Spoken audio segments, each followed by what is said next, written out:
of ice and chrome. I'm done.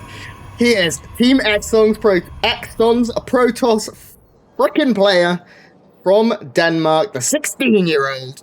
It's MaxPax. And he's against the man in the bottom left in the blue trunks for Team GP. It's Arctur. I can still spin it. Do you remember? No. Really recently, the American Protoss player Ryan, who used to be named Dr. Ryan. Yes, I do. What happened to him? So do you think that Arctur is also a doctor, and that the GP in Team GP stands for General Practitioner? Yes, I do. What could Exxon stand for? Extra. Oh, they actually just all work for ExxonMobil. Oh, is that a thing? What's ExxonMobil? An oil company. Oh. They don't actually work for ExxonMobil. Don't worry. Child labour laws in Denmark may be a little bit less stringent than over here in sunny old England. This game, really a little weird. Is it actually sunny for once? Are you getting one of your 4 days of sun? No, not even slightly. No.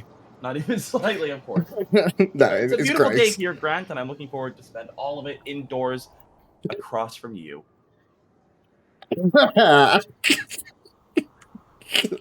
How's that for an answer? God, I feel awful.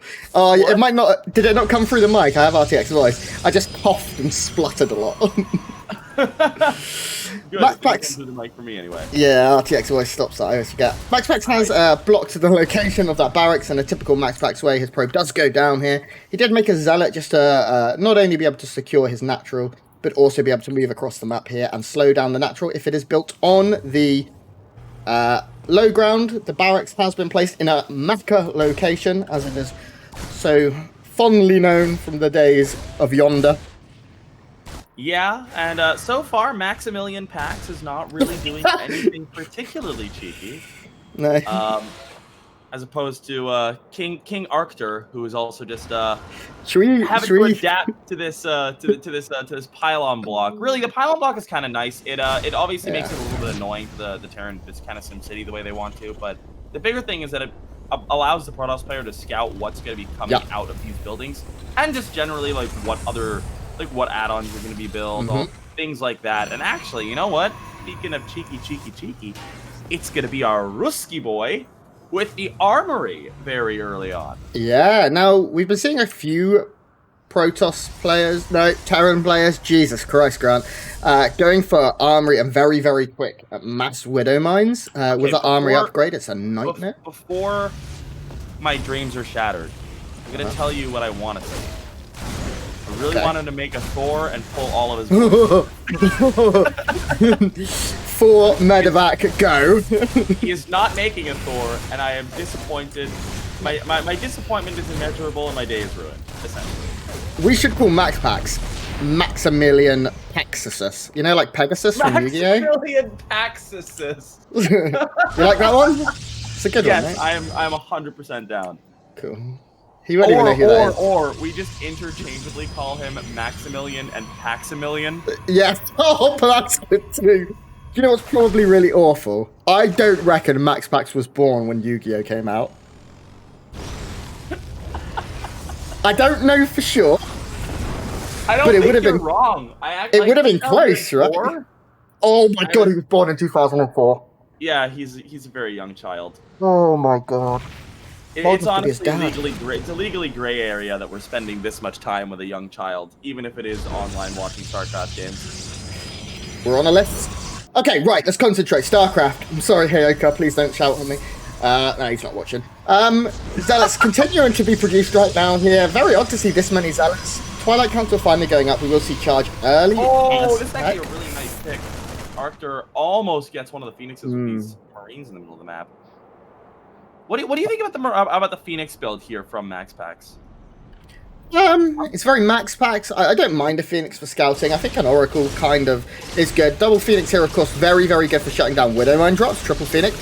It will, they'll just instantly be lifted, and one Phoenix does have the time to shoot the other one down. one more lift available. Very, very nice defense. The best possible defense you can have. They do lose a little bit of value going forward in terms of actually fighting if you don't really commit and go full Rotty style. But I like Phoenix into Charge Zealot. I think it's cool. It's still a bit off meta in its own way, but it's cute. I mean, but without Charge, you really can't take any fights here, especially against Widow Mines. With Charge, you can, of course, drag those mines into the bio and generally be a nightmare. But, I mean, Maximilian Paximilian does have a very quick third. It is now up. He's getting his Forge. We have the third TC only halfway done here from Arctur, and that still needs to orbital up and fly over. So, MaxPax's economy, very good behind this. Nice revelation coming in. But he's still, yeah, without Charge, he can never take this fight, right? What is he... This is I'm not This entirely is sure so what the weird. game plan was. Your Charge was not that far away. I mean, really, No. I just don't know. I don't think he was forced into that engagement at all. But No! I guess maybe. Oh, at the end of the day, though, who needs It Charge? worked! Oh, Zealot. That shouldn't have worked. That's fun. I like it. Now, Prism on the way here, armor upgrades coming in. So MaxPax is going to be playing that Brawler style of Protoss we all know and love. Very Zealot heavy. Some Stalkers as well. Generally tanky and in your face, very gateway or ground based with the Phoenix support, which I like. He's going in. He's lifted 2 of those Widow Mines before they're able to burrow. And guess what? Now Charge is done. Widow Mine gets pulled in, doesn't get any friendly fire. The bunker is not going to finish though, and that's very, very difficult now because this is a good amount of Zealots and a good amount of Adepts already establishing pressure. There's no Widow Mines here. There's an Oracle here as well to drop that Revelation and get all of the vision, and now we can see Workers being forced to be pulled, and there's an Oracle. Does it have enough energy to beam up? No, not quite, but it's very, very close. It does. What's it not doing it? Well, There we go. This is just not a conventional push. It's not even really all in. MaxPax has been making. No, he's got a work third. behind it. He just kind of walked across the map and went, "Oh wait, I think I can just kind of win." While the game isn't technically over, 18 SCVs going down for Arctur is a really hefty loss. MaxPax is going to be feeling fantastic about the way this game is going, and now he adds on 4 more gateways, adding on the robotics bay. He's almost going to be done with his +1 armor as well. And, well, I feel like Maximilian Paximilian is doing pretty good here. Yeah, MaxPax has certainly found a great position. Going to be able to warp in 4 Zealots into the main, get them into the mineral line, and they're going to find even more SCV damage here. I mean, if he gets any SCV right now, it's just gravy on the damage he's already done. He's killed 23 workers in an 8-minute game without committal, really, to aggression. You know, it's not like he's gone for disruptor drops that needed to hit everything, or he was in a lot of trouble. And now the bunker is surrounded, and it does go down. There's like barely anything here. Finally, it does look like... Ooh, that Widow Mine on the fadeaway doing some damage, but another 10 SCVs. There's another warping in the main here, Penguin. Pengy, fuck! 28 workers have gone down on that number, continuing to rise. Phoenix is coming in. I mean... This is just a slow death animation at this point. I feel like we've got a 4th base going up for MaxPax behind us. We have +2, +1 coming in for him as well. And It's crazy. Arctur has done... He's kept himself technically alive. He's he's alive, but like in a medically induced coma. And the doctors don't think he's ever gonna wake up. But he is technically alive. So what you're saying right now is Arctur is a very expensive potato. Yes. And the Prism continuing to shark around here, that's been kept alive, very well played by Maximilian Paximilian. Colossus production has begun, extended thermal lands. Everything is going good. The one small positive Arctur has for him right now is he's ahead in upgrades and continues to somehow be able to afford the upgrades. But, as we say so often in StarCraft, but at what cost? This Observer as well, skirting the edges of the scan. Don't fly into it! Oh no, he's mocking him. Yeah. So, you know, MaxPax obviously showing us a very, very solid game. A little bit aggressive on the tactics, but not so much on the build order itself. No. I have to say I'm a little bit disappointed. I'm hoping that in Game 2, we get to see some real MaxPax fancy pants build orders. Because, you know, I really want to see Maximilian Paxasis bust out some industrial level illusions. Yeah, I mean, I too would like to see Paximilian Maxasis do something interesting here. Definitely nerdy Yu-Gi-Oh reference. Oh, I get it. Don't worry. I came up with it. The industrial illusions reference. Oh, I didn't get that. I wasn't paying attention. Oh, Widowmine friendly fire again. This time onto SCVs, and I mean, at this point, when it rains, it pours, and it is certainly pouring down with rain right now for the Russian Terran player. This game just not going his way. It was just a very, very unusual decision by MaxPax that led to it, but I mean, the army is paltry. There's zealots. There's almost enough, as many phoenixes as there is marines. Meanwhile, there's still warpins coming in the main. MaxPax does not need his units here to be aggressive. He's gonna go down in GG. Our first map of the day goes to MaxPax. As you said, the army there was a little bit paltry at the end, and those Colossus beams cooked it and turned it into poultry. That's not even a good joke. I'm so sorry. That's a really bad joke. I wasn't allowing it.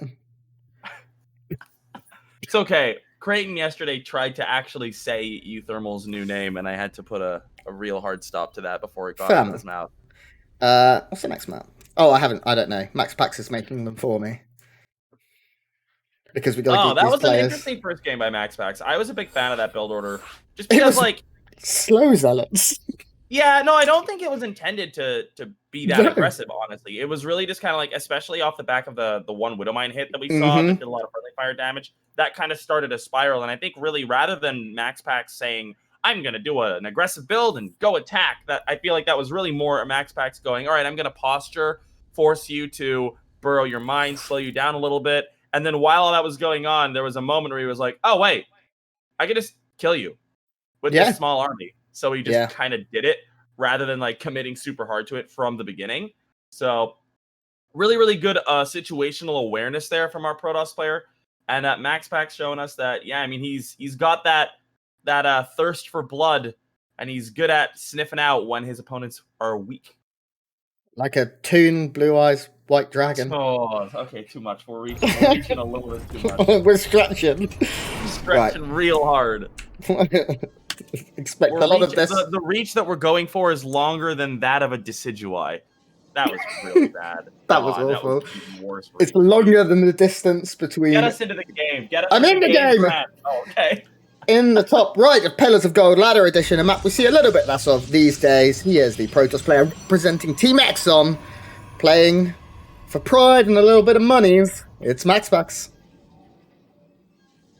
And in the bottom left, we have our blue Terran player for Team GP. It's the king himself, King Arctur.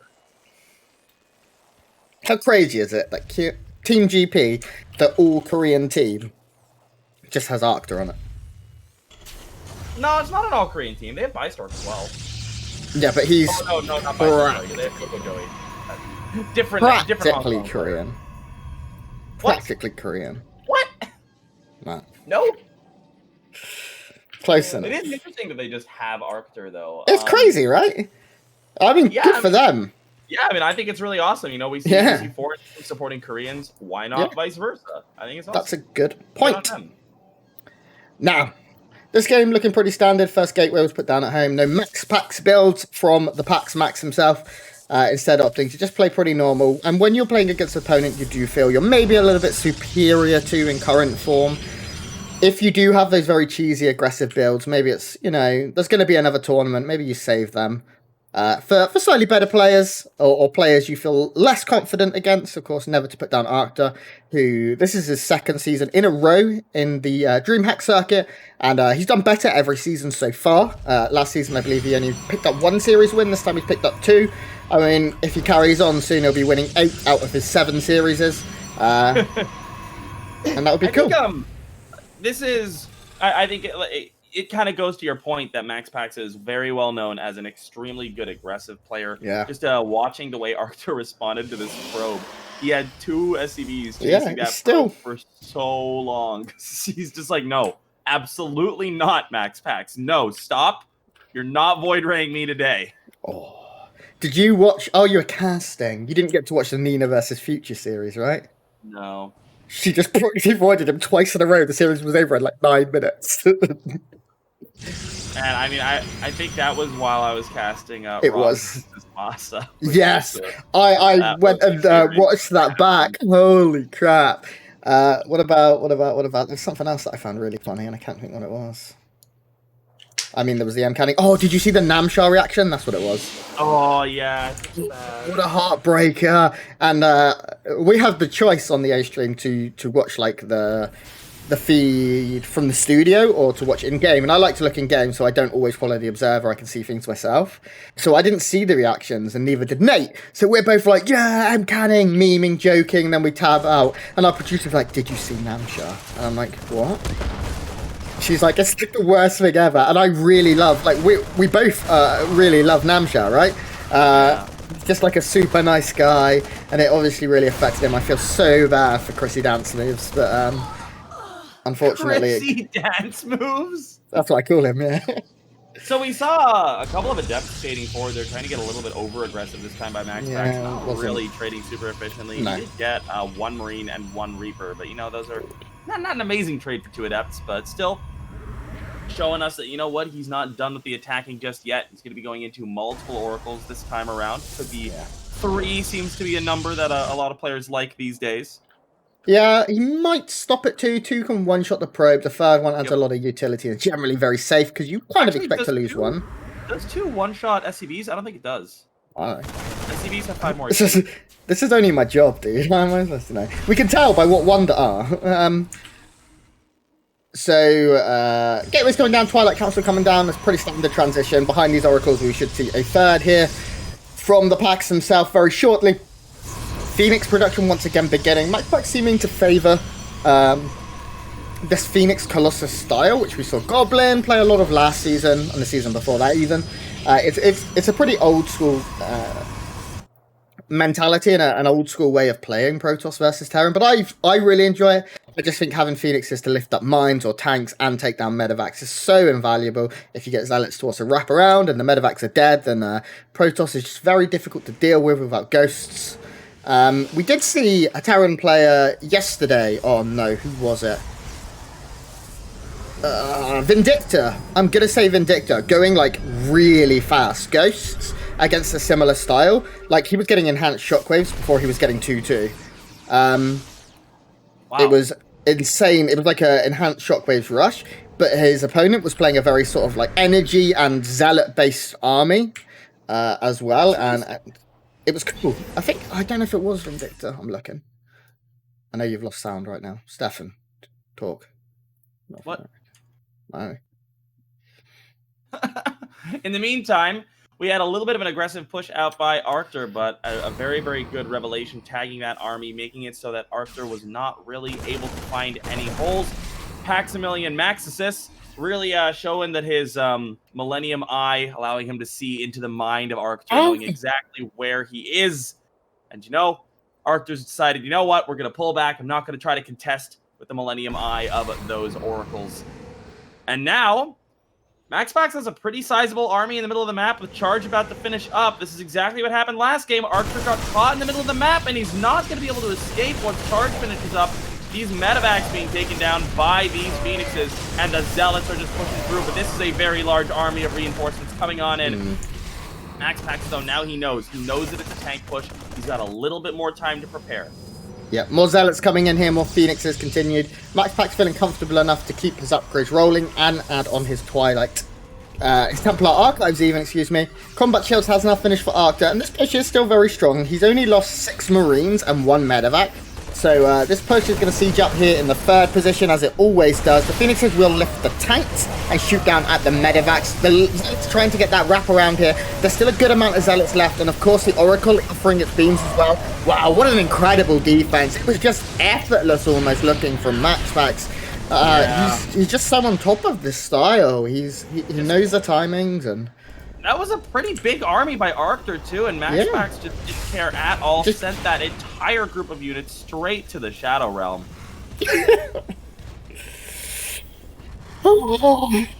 87 supply to 89 looks very, very close, but if you look at the actual position of the game, this 3rd base for MaxPax has been up for a very long time. It's just now starting for Arctur. Arctur does have a little bit of an upgrade lead that is extremely common in this matchup for the Terran player. And behind this, losing those 2 tanks does mean that any future push is obviously not going to have that sort of backbone We do have more mines coming out. Arctur going for a little bit of a pivot as far as his factory unit composition goes. But these Phoenixes just allow for so much annoyance here for the Terran player to deal with. Oh my god. You can pick off so many units on the reinforcement. We just see so many big ticket items going down. Yeah. 2 medevacs, 2 Widow Mines. There is a Doom drop, but there's not really that much in this drop. It's more of just like... It's just 2 I don't know if medevacs. it's a Doom drop. It's just kind of a drop. Yeah. This is scouted as well here. We have a Stalker on the high ground, raining down some fire. Blink is not done or even started here, but the Phoenixes coming back are going to be able to push this back. And as we said, MaxPax has picked up mines. He's already taken down 3 of the medevacs. 2 of the tanks have gone down. And what has he traded for it? In terms of resources lost, you can see here he is ahead about 700. Oh my god, 4 medevacs. Oh, it hurts. Yeah, it does. Oh, but he is going to lose a couple of Phoenixes, so a little bit of revenge. There's so many charge lots, Grant. Oh, no. Yeah. Oh, the lift up on the mines as well. The Phoenix is finally getting taken down, but there's so many Zealots left over, and the Archons in the back offering that extra bulk, that extra zappy AoE. This base is going to be forced to be evacuated, and behind this, we should see MaxPax throwing down a 4th very soon. He seems to be able to find these ways against these Terran players to get up 2 bases, which is like unheard of. Oh, medevacs, please, no more. Arctur really looks like he's kind of zoning out at this point, as is a very common thing to do when you realize that you're really not in a great position. This is probably the moment where a lot of players go, oh man, I'm dead. Then there's a part of your brain that goes, no. There's a 1% chance I can still bring this back. We're going to try. And I really respect that fighting spirit. Yeah. But we've seen a lot of players take it for a very, very long time, and that's honestly something that I think is very, very important to do in tournaments, honestly. Like, even if you don't think there's a chance that you're going to win, you honestly don't know the situation on your opponent's side of the map necessarily. Like, stay in until it's 100% clear you're going to lose. And at this point, I mean, you never know, right? Mines especially, there's a big chunk of bio. Move commands do happen, Grant. Yep. And I mean, there are still a couple of ghosts, and Enhanced Shockwave is coming. And you hit those perfect, juicy EMPs, and you have those upgrade advantage, which is actually going away. +2 now, starting up here. But if you have good bio upgrades and you hit the Zealots, that... oh, they have +2 armor, okay. I mean, it's an extraordinarily uphill battle, an extraordinarily difficult uphill battle here for Arctur, but we've seen weirder things happen. StarCraft's been around a long time. We've seen people lose games that they very much should never have lost. And who knows, maybe we'll see it again today and get a 3rd map. I mean, the supplies really aren't that disparate at the moment. There are it's all workers, right? Here we go, just jumping on top of it. Good kiting so far, though, by Arctur. He's not allowing those Archons to really fire. The problem is that +2 armor upgrade on the Zealots. They just don't die, Grant. Yeah, and I mean, behind this, all of the ghosts went down. The first 2 that were made did die, standing in the front. A few more coming in here. They do manage to get some EMPs off onto the Phoenixes and a little bit onto the Archons, but these Archons have so many shields. Workers will fall. Once again, we've now seen 13 go down and that number rising. The army of MaxPax, it's scrappy. It's relatively small, all things considered.